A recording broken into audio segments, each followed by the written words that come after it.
Marcus Chen had been on the ISV convergence for exactly 43 days, which was long enough to learn 3 critical facts about serving on a joint species vessel.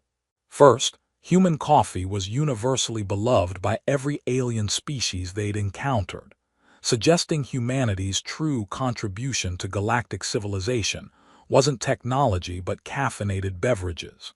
Second, most alien species found human humor either baffling or vaguely threatening, which explained why his jokes kept landing with the enthusiasm of lead balloons in a gravity well. Third, staring at your alien crewmates while trying to figure out their rank system could create diplomatic incidents if you weren't careful about what exactly you appeared to be staring at. Marcus discovered fact number 3 the hard way, which was typical for his luck. The convergence was humanity's first serious attempt at integrated crew operations with the Velrathi, a species that had been exploring the galaxy for 3,000 years, while humans were still figuring out agriculture. They were elegant, efficient, and possessed a cultural approach to emotional expression that made stoic seem like an understatement. They also had those distinctive long ears that tapered to fine points and skin covered in bioluminescent patterns that shifted based on mood, emotion, and Marcus had learned through desperate study of crew databases, rank and specialization. The patterns were beautiful, intricate, and the only way to figure out who outranked whom, since Velrathi didn't believe in traditional uniforms. Marcus had been trying to memorize them for 6 weeks, studying his crewmates' markings to avoid accidentally insulting someone important through ignorance. It was harder than it looked because the patterns were everywhere: faces, necks, arms, backs, and apparently other locations Marcus hadn't fully considered when he started this self-directed cultural education program. Which brought him to his current problem. Senior Navigator Kaylee's bioluminescent rank markings included particularly complex patterns on her lower back and hips, indicating specialized navigation training and high status within the ship's command structure. Marcus knew this because he'd been studying them for approximately 15 seconds while pretending to check a power conduit reading in the engineering bay. He was genuinely trying to memorize the pattern. The way the silver threads interwove with blues and purples, the geometric precision that indicated mathematics specialization, the subtle gold highlights that suggested command authority. It was fascinating, educational, and absolutely not what it looked like when Kaylee turned around and caught him staring directly at her posterior. "Why do you keep staring at my butt, human?" The engineering bay went silent. Every head, human and Velrathi, turned toward the unfolding disaster. Marcus's brain, which had been functioning reasonably well up until approximately 3 seconds ago, completely shut down. His mouth opened. Sounds emerged that might have been words in some parallel universe, but in this reality were just vaguely phonetic panic noises. "IU, the patterns rank markings." He gestured desperately at her lower back. "Navigation specialization. Command authority, not I wasn't, it's educational." Kaylee's expression remained perfectly neutral in that way Velrathi faces did, when they could mean absolutely anything from amusement to preparing formal complaint paperwork. Her own bioluminescent patterns, which covered her neck and shoulders in elaborate spirals, flickered through colors Marcus's panicked brain couldn't begin to interpret. "Educational," she repeated, and her voice held something Marcus couldn't identify. "You were educating yourself, on my butt. On your rank markings." Marcus's voice cracked with desperation. "I'm trying to learn the hierarchy. You don't wear uniforms and the patterns are how you indicate specialization, and I've been studying them because I don't want to accidentally disrespect someone important." And he realized he was still gesturing at her lower back and stopped abruptly, hands falling to his sides. "Oh God, I'm making this worse. I'm so sorry. I wasn't. I swear I was just trying to figure out if you outrank me, which you definitely do, obviously, and now I've created an interspecies incident through well-intentioned stupidity, which is pretty much my signature move." The silence stretched.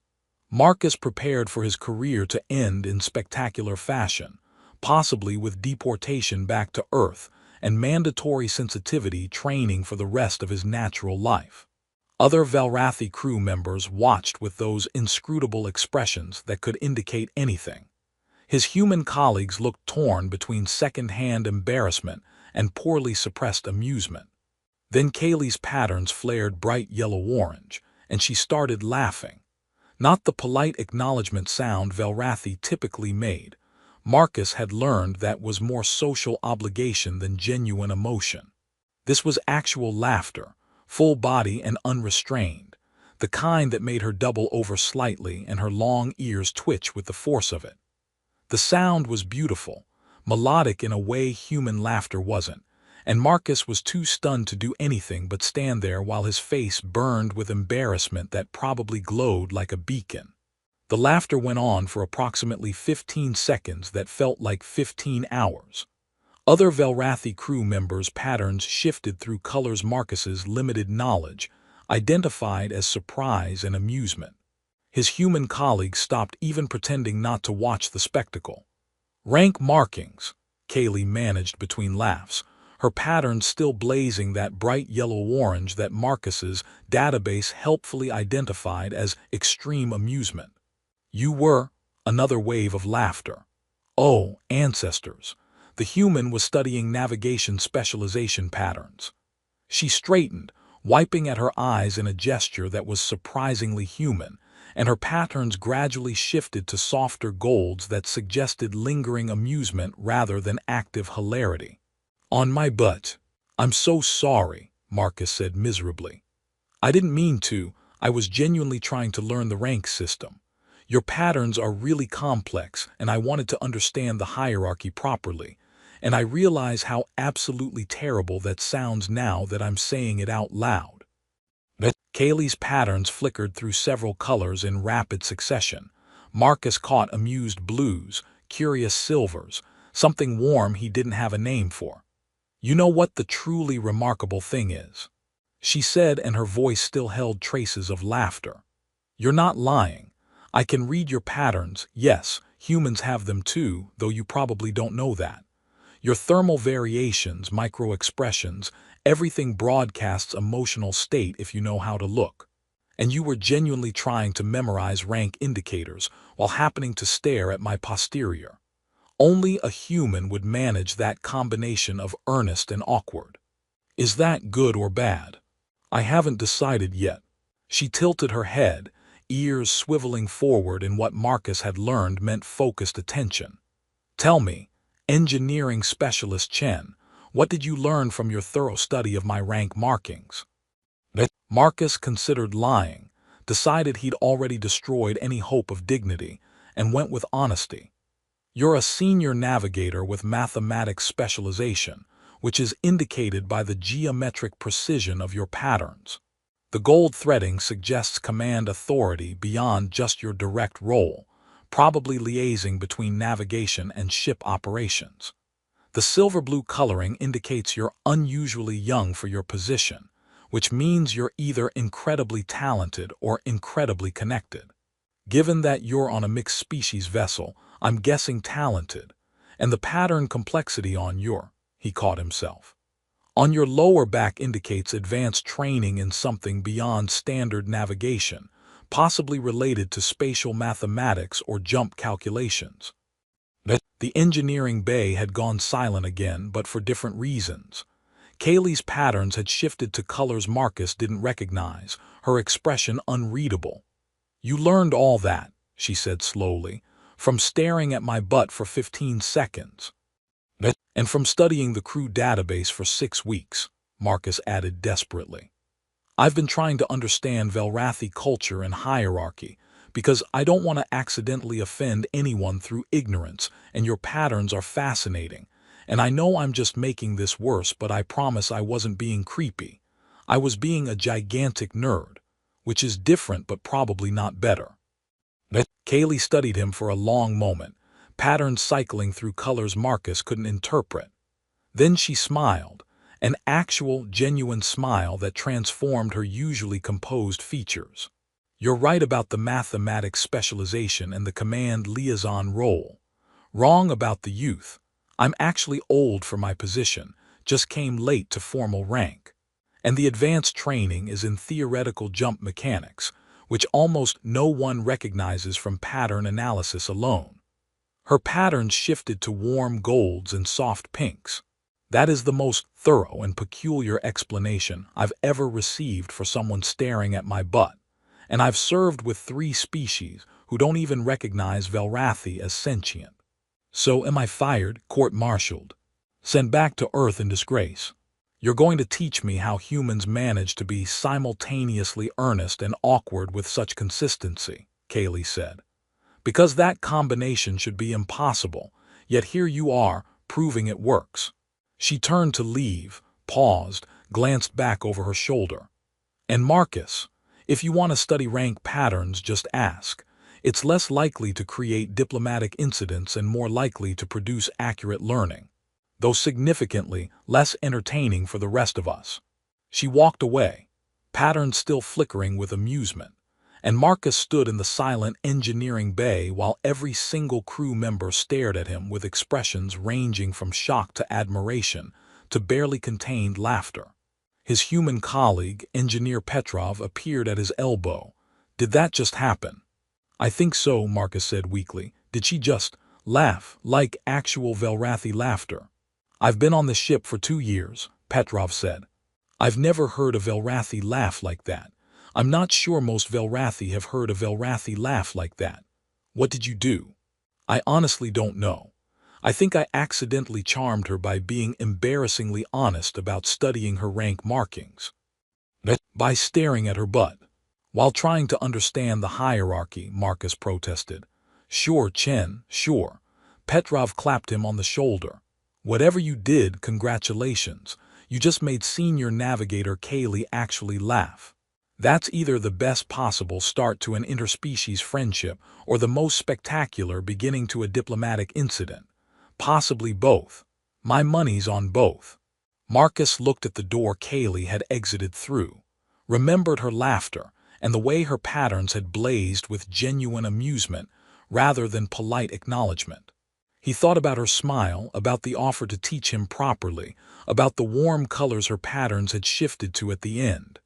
Yeah, he said quietly, my money's on both too.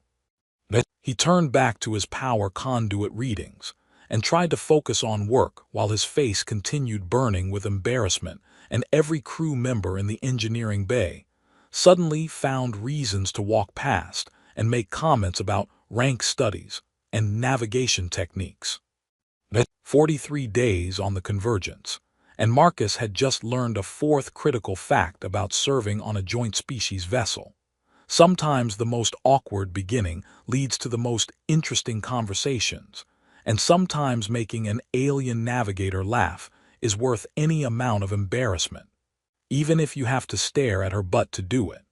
The incident became legend within approximately 6 hours, which Marcus learned was standard velocity for gossip on a starship regardless of the species composition of the crew. By breakfast the next morning, he couldn't walk through any corridor without crew members, human and Velrathi alike, making barely concealed jokes about cultural education and hierarchical observation protocols. Hey Chen, Lieutenant Morrison called across the mess hall. I'm having trouble identifying ranks. Mind coming over here and staring at Johnson's ass for a while, for educational purposes? Carefully studying posterior patterns, Engineer Petrov added with absolutely no shame. It's about cultural integration. I hate you all, Marcus muttered into his coffee, which was the only honest response he could manage while his face achieved temperatures normally associated with atmospheric reentry. The Velrathi crew members were more subtle but equally pointed in their attention. They'd started making room for him in common areas, their patterns flickering through colors his improving knowledge identified as curiosity and amusement. A few even approached to ask questions about human embarrassment responses, as if Marcus's public humiliation was a fascinating case study in cultural differences. Which, to be fair, it probably was. The worst part was that Kaylee seemed to find the entire situation endlessly entertaining. She appeared wherever Marcus was working with suspicious frequency, always with legitimate reasons, coordinating navigation data with engineering, checking power distribution for jump calculations, discussing propulsion efficiency. But her patterns constantly flickered with those amused golds that suggested she was enjoying his ongoing mortification far more than professional courtesy should allow. "Good morning, engineering specialist Chen," she'd say while he was elbow-deep in a coolant system. "Still studying ranks. I can stand still if you need better angles for your research." "I'm working," Marcus would reply, face burning. "Of course. Very diligent, very thorough in your observations." Her patterns would dance through colors that absolutely indicated she was laughing at him internally. 3 days after the incident, as it was being called in crew gossip channels, Kaylee found Marcus in one of the auxiliary engineering bays trying to recalibrate a plasma manifold and not think about how his life had become a comedy of errors. She entered quietly, but her patterns gave her away. The bioluminescence created subtle light shifts that Marcus had learned to recognize even when not looking directly. "Am I interrupting?" she asked, and her tone suggested she knew the answer and was asking anyway. "No more than usual," Marcus said without looking up from his calibration readings. "Come to mock the awkward human some more." "Is that what you think I've been doing?" Something in her voice made Marcus pause and actually look at her. Kaylee's patterns had shifted from amused golds to something more complex, blues and silvers that his database suggested meant curiosity mixed with something else he couldn't identify. "Haven't you?" he asked carefully. "I've been teasing you," Kaylee acknowledged, moving closer to examine his work with the professional interest of someone who understood engineering even if it wasn't her specialty. "There's a difference. Mockery is cruel, teasing is playful, affectionate even. Affectionate seems like a strong word for someone you caught staring at your butt 3 days ago. Strong perhaps, but not inaccurate." She tilted her head, ears swiveling in that focused attention gesture. "Do you know what I find most fascinating about that encounter, Marcus?" He noticed she'd used his first name instead of his title, and wasn't sure what that meant. "That humans are capable of weaponizing awkwardness." Her patterns flickered with amusement. "That you were genuinely trying to understand Velrathi culture through careful observation, even though it made you uncomfortable. Most humans on this ship interact with us politely but maintain distance. You engaged actively enough to memorize rank patterns from bioluminescence analysis alone. That's remarkable." "That's nerd behavior," Marcus corrected. "There's a difference. Your species uses that word like it's negative. It's not." Kaylee studied the plasma manifold readings over his shoulder, standing close enough that Marcus could see the intricate details of her pattern work. "Among my people, dedicated study is highly valued. Someone who takes time to understand another culture through careful observation would be considered honorable. The fact that you happen to be observing my posterior while doing so is amusing, but it doesn't diminish the effort." Marcus felt his embarrassment shifting into something else. Curiosity, maybe, about this alien navigator who seemed genuinely interested in his awkward attempt at cultural education. "So I'm not completely humiliated in your eyes." "Oh, you're definitely humiliated, but humiliation isn't permanent and it's not particularly important." Her patterns shifted to warmer colors. "What's important is that you tried, and that you were honest when caught instead of making excuses. Honesty is rare enough to be valuable, even when it makes me look like an idiot. Especially then." She reached past him to adjust one of his calibration settings, her understanding of the system immediately apparent, and Marcus caught a faint scent like ozone and something floral he couldn't identify. "You know what the truly interesting thing is? That I still have a job after creating an interspecies incident. That I've been watching you too, and you haven't noticed." Marcus blinked, nearly dropped his calibration tool. "What?" Kaylee's patterns flickered through several colors in rapid succession, settling on something between amused and nervous. Could Velrathi even get nervous? You're not the only one studying cross-cultural interaction, Marcus. I've been observing how humans communicate, how they use humor to diffuse tension, how they form social bonds through shared embarrassment. You're particularly interesting because you're both awkward and sincere in ways that shouldn't coexist but somehow do. I'm interesting. Fascinating, actually. She stepped back, giving him space but maintaining eye contact in a way that felt deliberate. Most Velrathi find human emotional expression baffling. We're trained from childhood to control our patterns, to display only what's appropriate for our rank and situation. But humans broadcast everything, every embarrassment, every amusement, every emotional state just visible on your faces. It should be chaotic and primitive, but instead it's honest, raw, sometimes beautiful. Marcus's brain struggled to process this information, while simultaneously trying to remember how to operate basic calibration equipment. You've been studying human emotional expression. Through careful observation, Kaylee said, and her patterns danced with definite amusement now. Sound familiar? Are you saying you've been staring at my butt? I've been studying your facial expressions, body language, and emotional responses.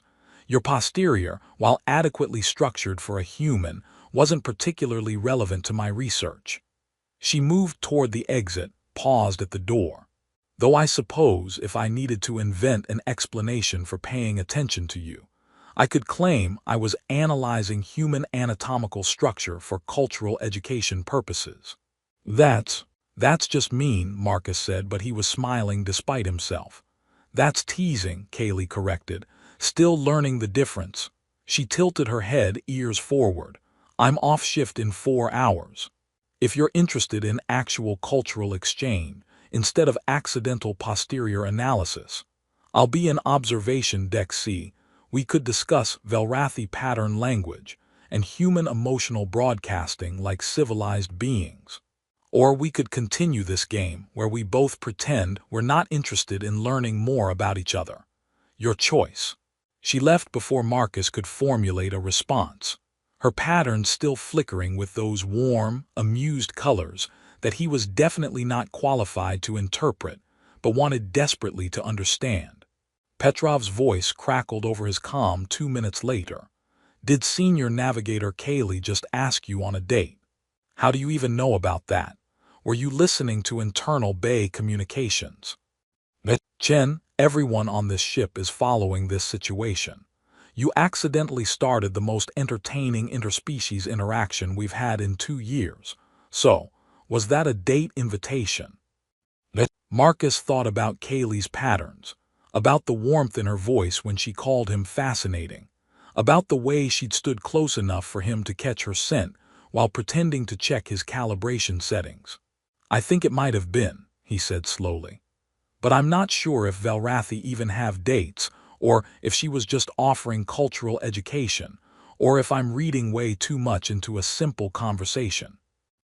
My money's on date, Petrov said cheerfully, which means you need to figure out what humans bring to Velrathi cultural exchanges. I suggest not staring at anyone's butt. Very helpful, thanks. That's what I'm here for. Now go learn about pattern language so you can figure out when she's laughing at you versus laughing with you. There's apparently a difference.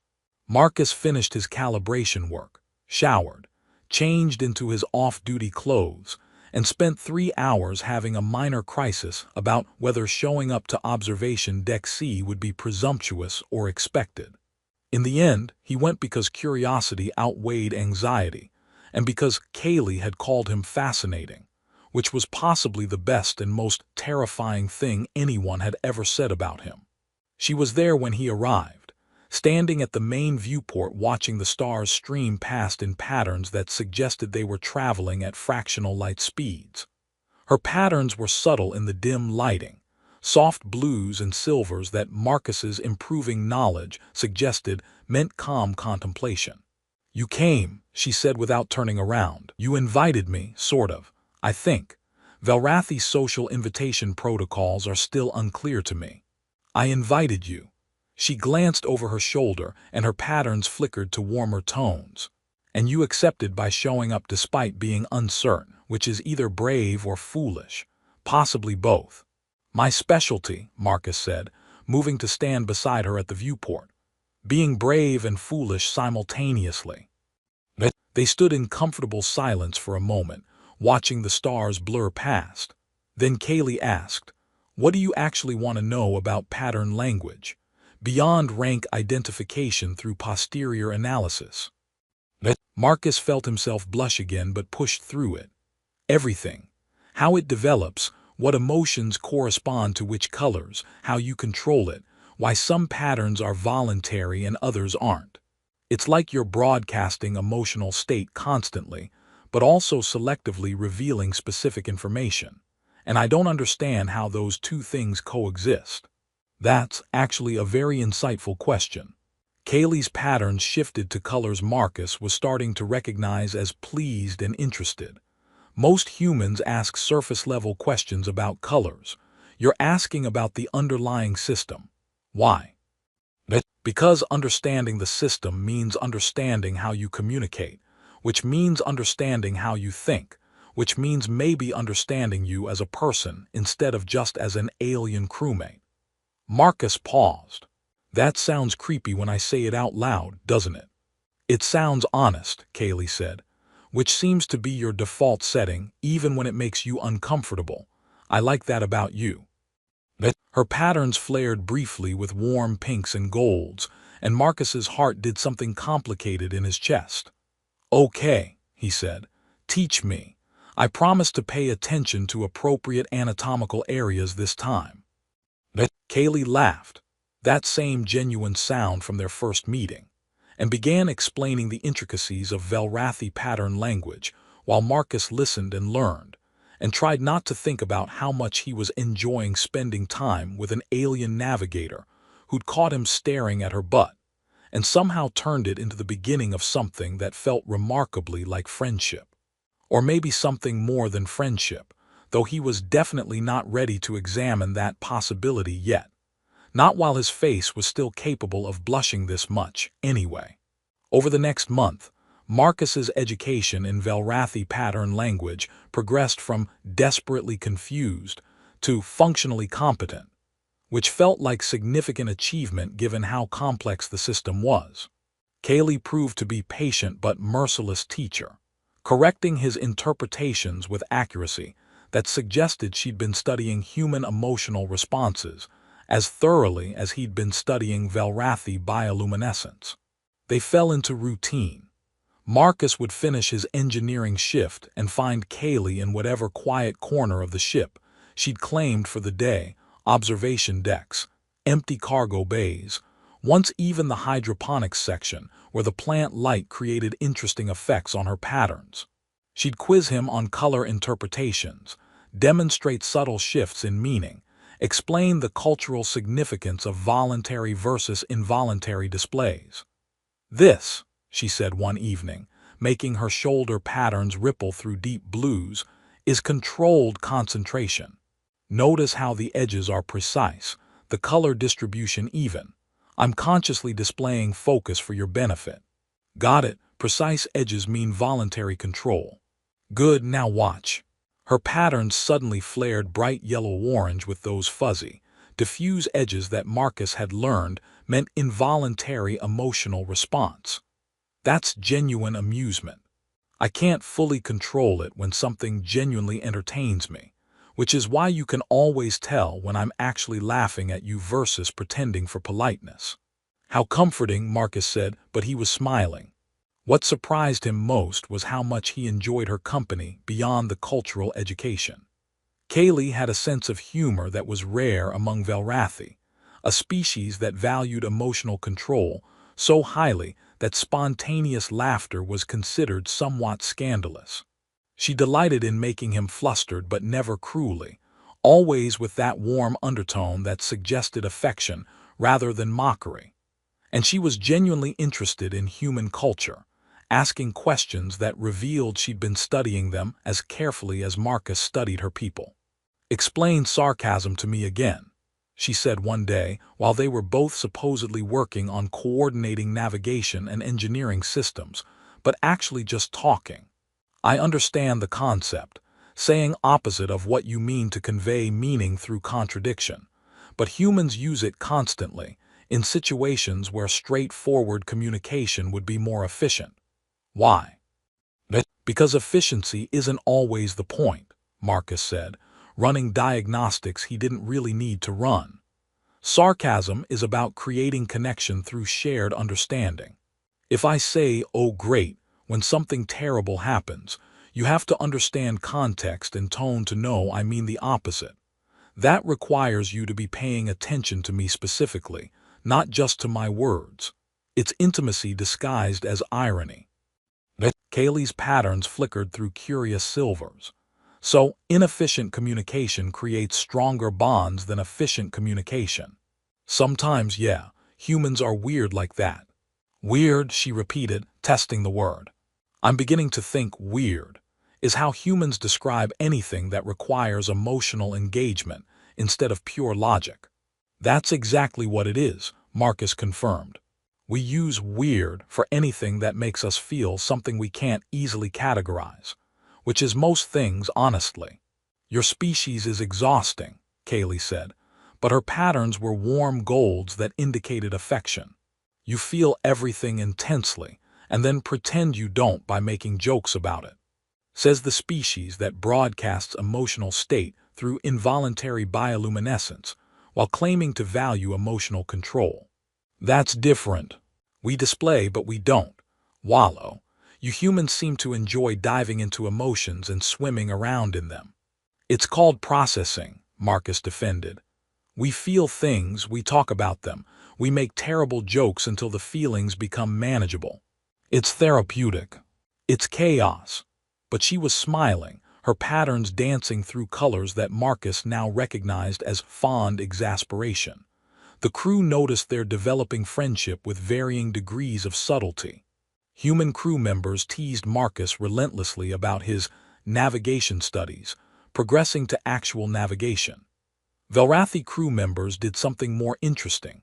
Their patterns would shift to approving colors whenever they saw Marcus and Kaylee together, a kind of silent communal endorsement that Marcus found both touching and slightly terrifying. Their matchmaking, Petrov informed him one day in engineering.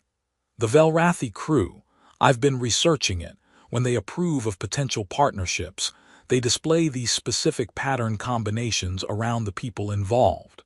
It's like their version of obvious winking and nudging. We're just friends, Marcus protested.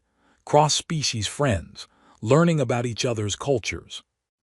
Chen, she literally makes her patterns do the equivalent of heart eyes whenever you talk. I've seen it. Everyone's seen it. You're the only one still pretending this is pure cultural education. Marcus wanted to argue, but he'd been noticing things too.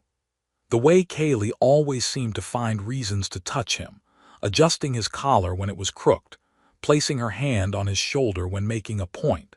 That one time she'd absently played with his hair while explaining something, and then been visibly flustered when she realized what she was doing. The way her patterns always shifted to those warm pinks and golds when she was around him. Colors his database and growing experience identified as affection and contentment. The way he'd started timing his breaks to coincide with hers, finding excuses to visit navigation, learning her schedule well enough to accidentally run into her during shift changes. It's complicated, he said finally. Interspecies relationships have regulations and protocols, and you're overthinking it because you're afraid of screwing up again, Petrov said bluntly. Chen, you already had the most embarrassing possible first interaction. Everything after that is improvement. Just talk to her. Ask if this is friendship or something else. Worst case, you get clarity. Best case, you stop being the only person on this ship who doesn't know you're already in a relationship. The conversation haunted Marcus for 3 days until Crisis made the decision for him. The Convergence encountered spatial anomaly in uncharted space, a tear in normal spacetime that played havoc with navigation systems and threatened to pull the ship off course. Kaylee went into crisis mode, working 18-hour shifts trying to plot safe passage through readings that changed faster than her instruments could track them. Marcus watched her deteriorate over those 3 days. Her patterns went from controlled blues to erratic flickering that screamed exhaustion and stress. She stopped eating regularly, barely slept, and snapped at crew members with uncharacteristic irritation when they suggested she take breaks. On the 3rd day, Marcus found her alone in navigation during what should have been her sleep shift. She was staring at holographic projections of the anomaly, her patterns flickering so erratically they were almost strobing, colors bleeding into each other in ways that looked wrong. "Kaylee."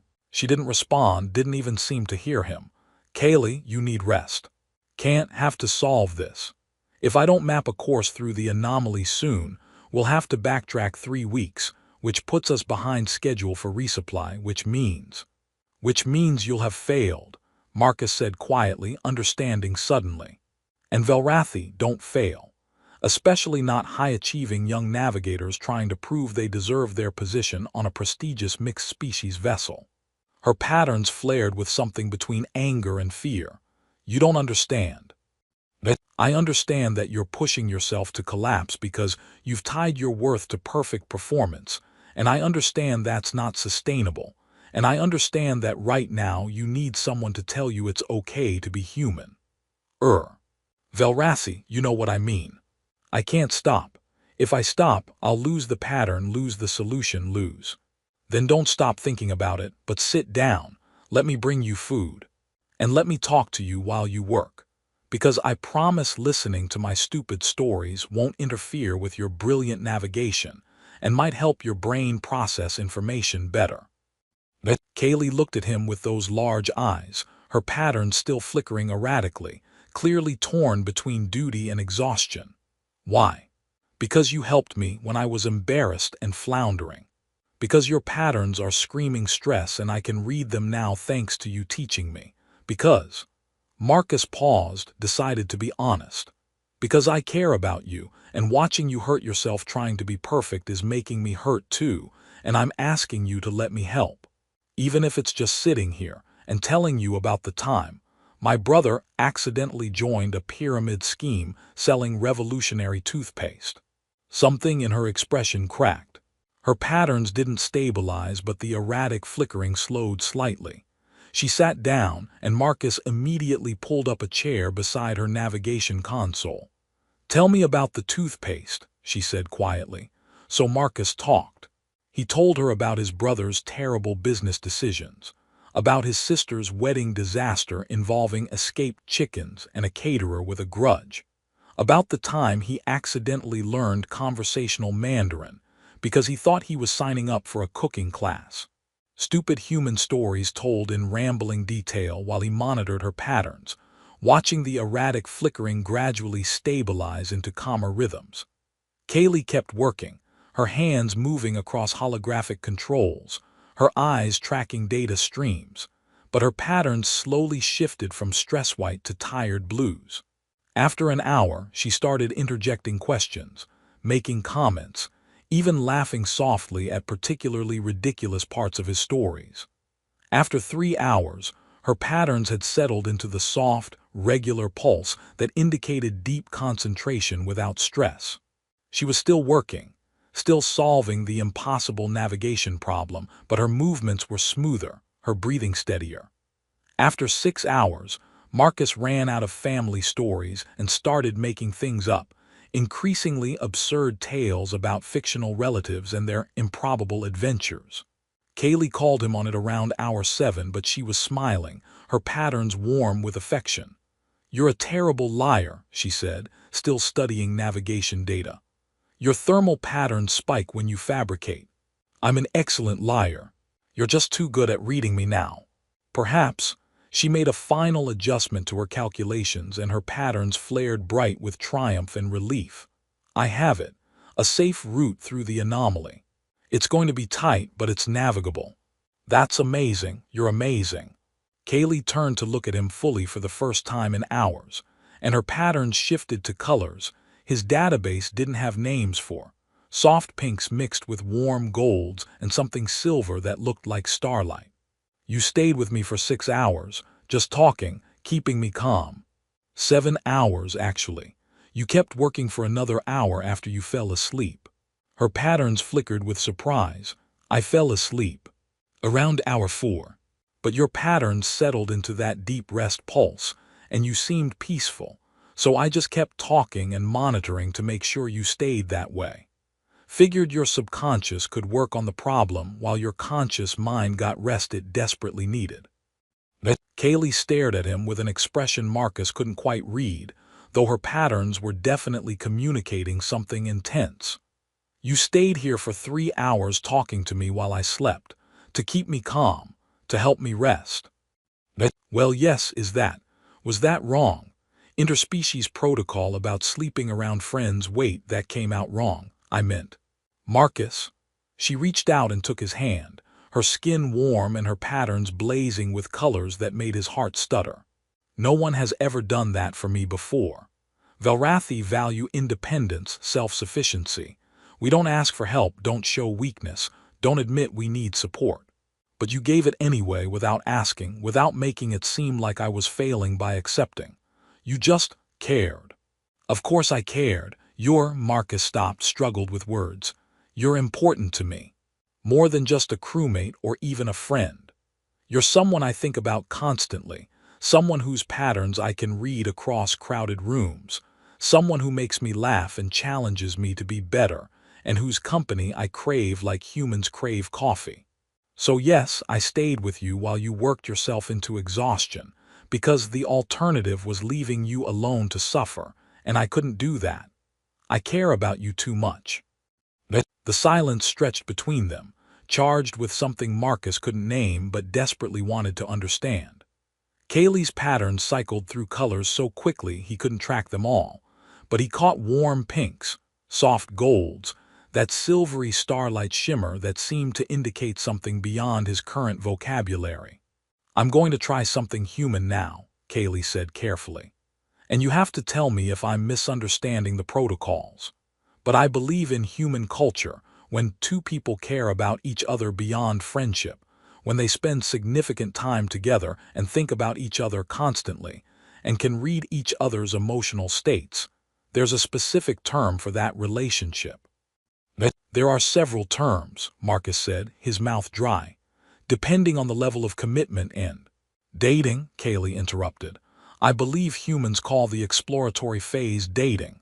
Is that correct? Yes, that's correct. And would you be interested in dating me, Marcus Chen?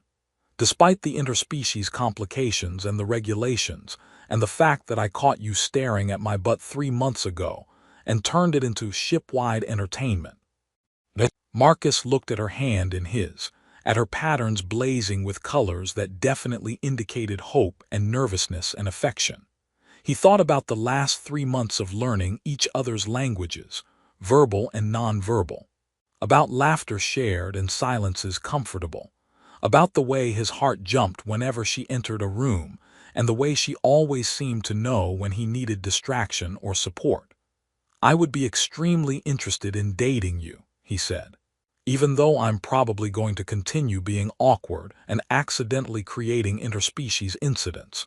It seems to be my talent. Kaylee's patterns exploded into brilliant yellows and golds, that involuntary joy response she couldn't control even if she wanted to. Good, because I'm going to continue finding your awkwardness endearing instead of embarrassing, and that seems like a solid foundation for this experiment. Dating as an experiment, very romantic. I'm Velrathi, we don't do romantic. We do precise and methodical. Her patterns betrayed her, flickering with warm colors that suggested she was absolutely lying. Besides, you're human. You can provide the romance for both of us. Deal. I'll be romantic enough for 2 species. They sat there in navigation, hands linked, patterns and expressions both broadcasting emotions too complex for simple language. Eventually, they'd have to notify command, navigate regulations, figure out what interspecies dating even meant in practical terms. But for now, in this quiet moment after crisis, there was just a tired navigator and an awkward engineer who'd stumbled into something neither had planned but both wanted. "For the record," Kaylee said as they finally left navigation toward actual sleep quarters, "I was never actually angry about you staring at my butt. I was amused from the start. But watching you panic was too entertaining to interrupt immediately." "That's terrible, you're terrible. I'm Velrathi. We have very long attention spans for entertainment." Her patterns danced with mischief. "Get used to it, boyfriend. That's the correct human term, yes. We just decided to date like 5 minutes ago. Boyfriend seems fast."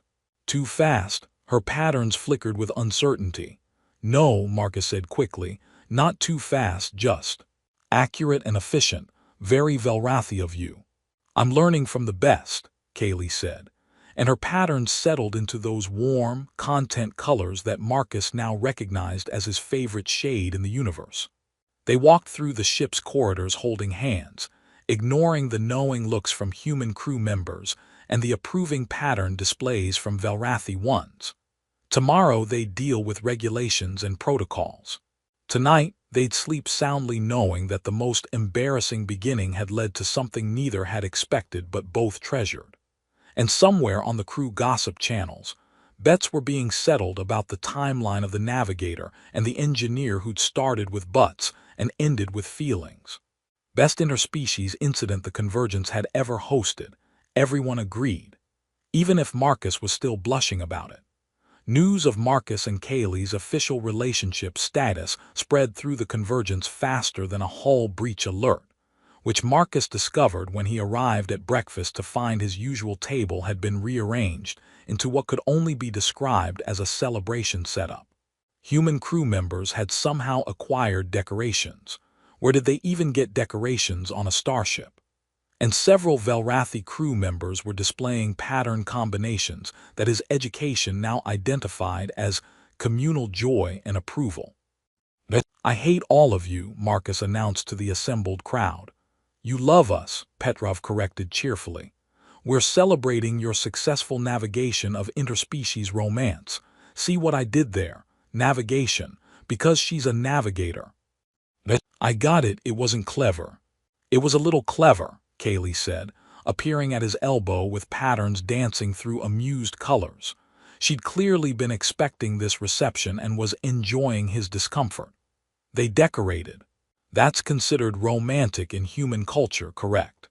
When the decorations aren't specifically about your relationship becoming public knowledge within 12 hours of it existing, yes." "Efficiency," Kaylee said primly. "Word travels quickly on ships. We simply acknowledge the inevitable."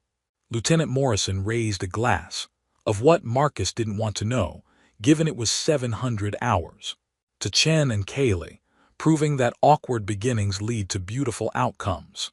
To cultural exchange, someone shouted, to love across species, another voice added, to Marcus learning what butts are actually for. Petrov yelled, and Marcus decided that was his cue to find literally anywhere else to be.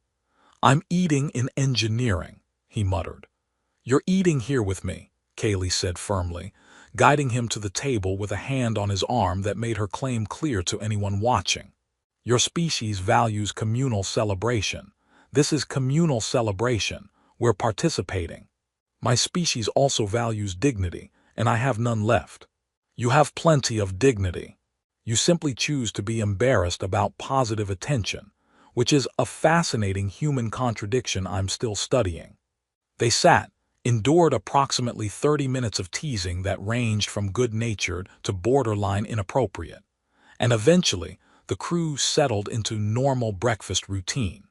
Marcus relaxed fractionally, realizing that despite the teasing, the overwhelming vibe was approval. His human colleagues were genuinely happy for him. The Velrathi crew seemed pleased by the successful cross-species connection, their patterns constantly displaying those warm, encouraging colors. "This isn't terrible," he admitted quietly to Kaylee.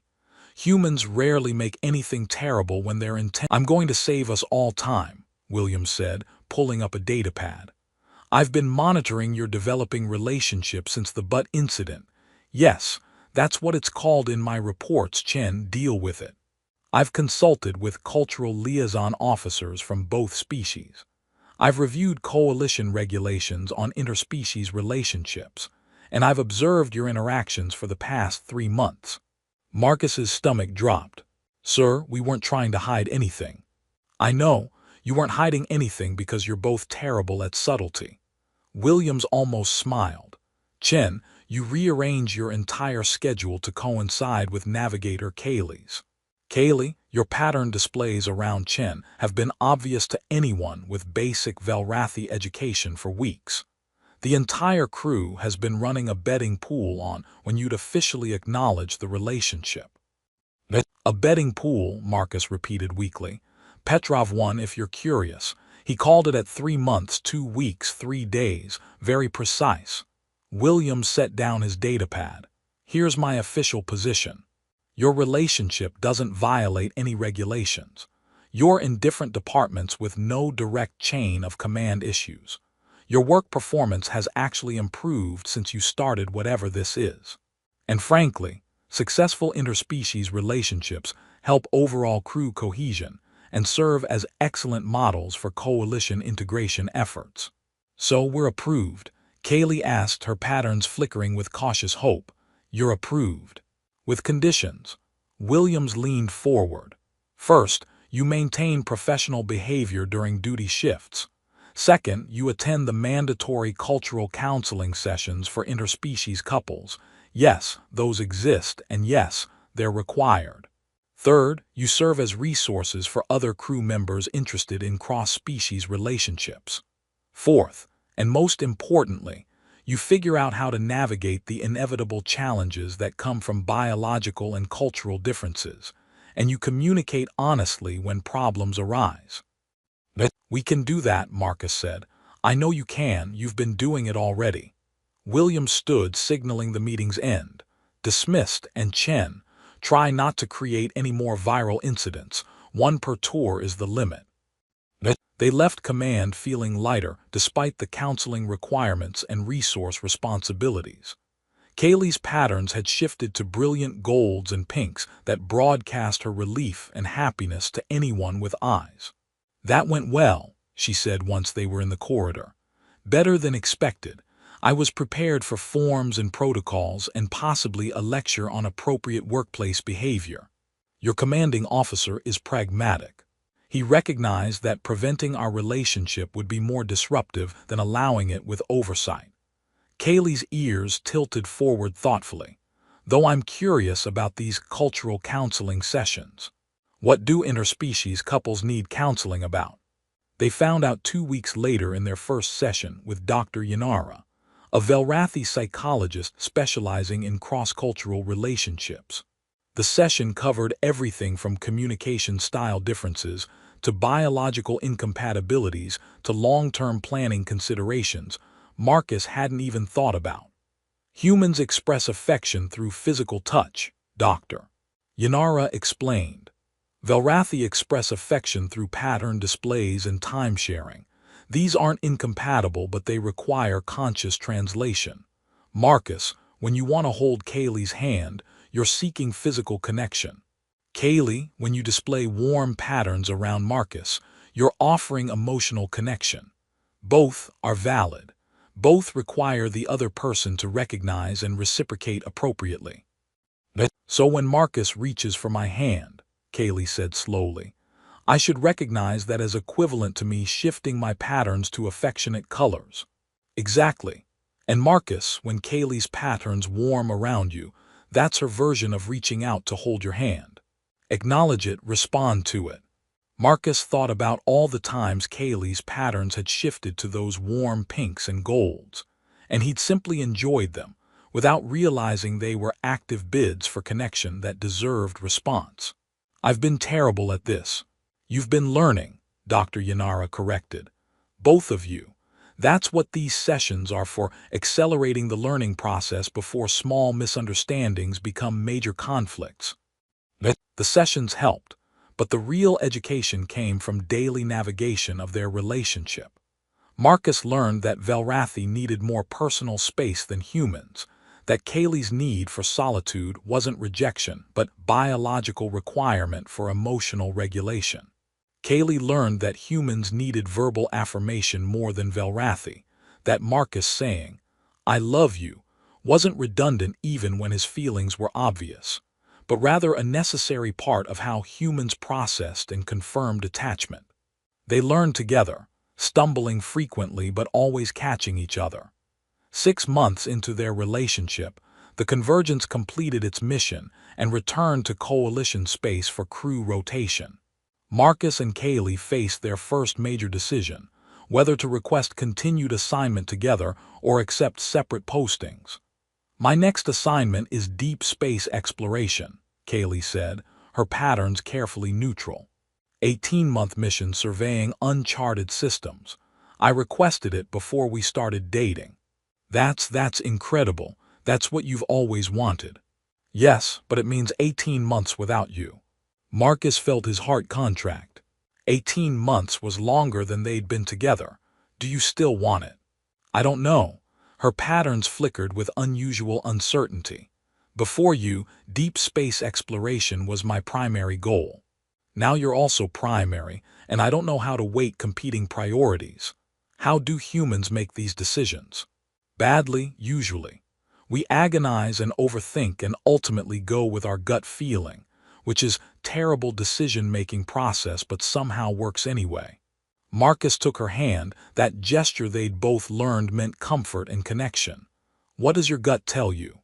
"That exploring unknown systems would be fascinating, and that missing you for 18 months would be painful." Her patterns shifted to conflicted blues and golds.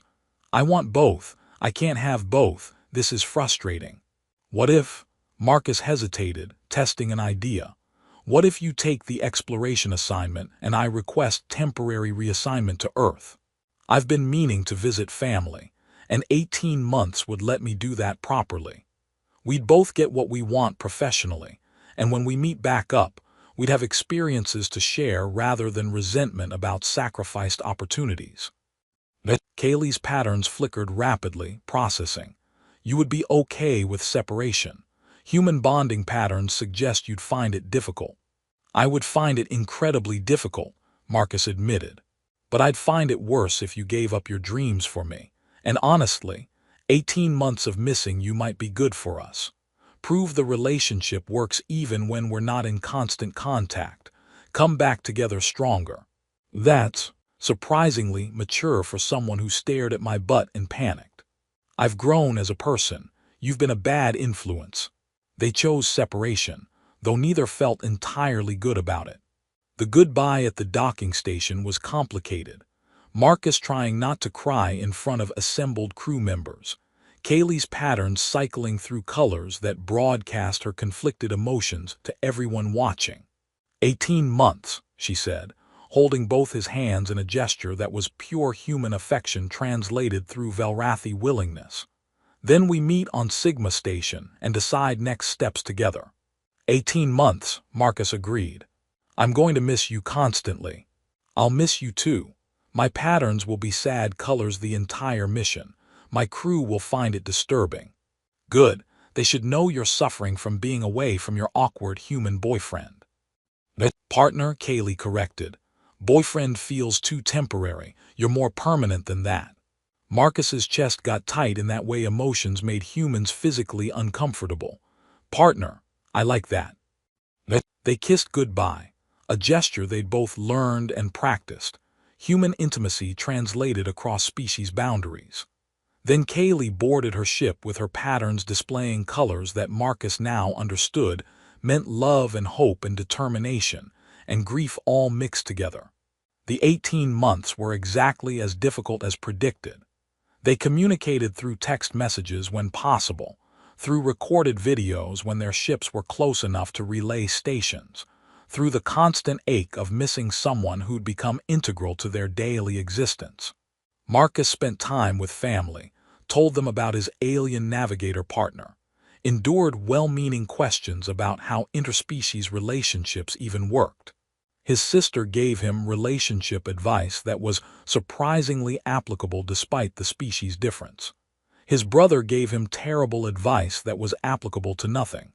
His parents simply seemed happy he was happy, which was enough. Kaylee explored unknown systems, mapped strange stellar phenomena, sent him messages about discoveries that made his heart swell with pride at her brilliance. She also sent messages about missing stupid human things like his jokes and his facial expressions, and the way he'd explain concepts through unnecessarily elaborate metaphors. When they finally reunited on Sigma Station 18 months later, Marcus saw her across the docking bay and felt everything hit at once: love and relief and joy, and the bone-deep rightness of being near her again. Kaylee's patterns exploded into colors so bright they were visible across the entire bay, broadcasting her emotions to anyone watching. They collided in the middle of the docking area, Marcus lifting her slightly off her feet in a hug that was pure human enthusiasm, Kaylee's patterns blazing with happiness while her arms wrapped around him with Velrathi strength. "I missed you," Marcus said into her shoulder. "I missed you constantly," Kaylee replied. "My crew thought I was dying. Velrathi don't typically display sad colors for 18 consecutive months. Your crew is going to have to get used to you being weird now. I've corrupted you with human emotional expression." "Yes, you have. It's terrible. I hate it." Her patterns betrayed her, showing nothing but joy and love and contentment at being back together. They talked for hours in a station cafe, sharing experiences and discoveries and all the small moments they'd accumulated separately. Kaylee had samples from 3 new planetary systems. Marcus had embarrassing family stories and proof that human weddings were universally disasters waiting to happen. "So what now?" Marcus finally asked. "You've completed your dream assignment. I've done the family thing. Where do we go from here?" Kaylee's patterns shifted thoughtfully. "There's a new posting. Mixed species research station studying joint operations and cultural integration. They need both navigation specialists and engineering experts. The position is permanent, not rotational. It would mean settling down instead of deep space adventure." "Is that what you want, after 18 months of exploration?" "I want to be with you," Kaylee said simply. "The exploration was incredible, but every discovery I wanted to share with you immediately. Every beautiful system, I wished you could see it. I realized that adventure is less important than partnership. That having someone to share experiences with matters more than what experiences you're having." Marcus felt his eyes getting damp in that embarrassing human way. "That's the most romantic thing anyone's ever said to me. I learned from the best." Her patterns shifted to teasing golds. "So, research station, together." "Together," Marcus confirmed. "Always together from now on. Well, except when we're in different shifts or need personal space, or when I inevitably do something stupid that requires temporary separation while you calm down." "That's understood." Kaylee smiled, that expression that still took his breath away months into their relationship. "I'm accepting the position tomorrow. You should probably apply before they fill the engineering slot." "Already done. I applied 3 weeks ago when you mentioned the posting. Figured worst case, I could always withdraw if you wanted something else." Her patterns flared with surprise and affection. "You planned this. That's very un-Marcus-like." "I've grown. You're a good influence." "I really am."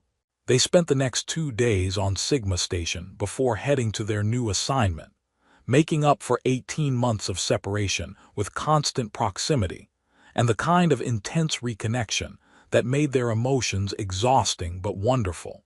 When they finally boarded the transport to the research station, holding hands and patterns displaying their happiness to anyone watching, Marcus thought about how far they'd come from that first embarrassing encounter.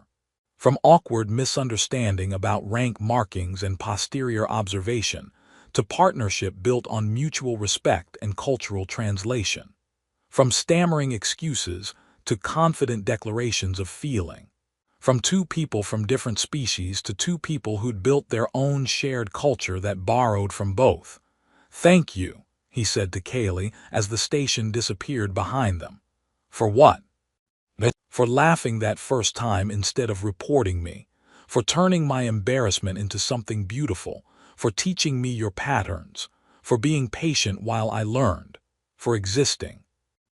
Kaylee's patterns shifted through every warm color in her spectrum, broadcasting love so clearly that even the transport crew could probably read it. Thank you for staring at my butt in the first place. Best accidental cultural incident ever. I was studying rank markings. Sure you were human, sure you were. They laughed together. Human laughter and Velrathi laughter, different in tone but identical in warmth. And somewhere behind them, Sigma Station logged another successful interspecies relationship in coalition records. Years later, when researchers studied integration success stories, Marcus and Kaylee's relationship became a case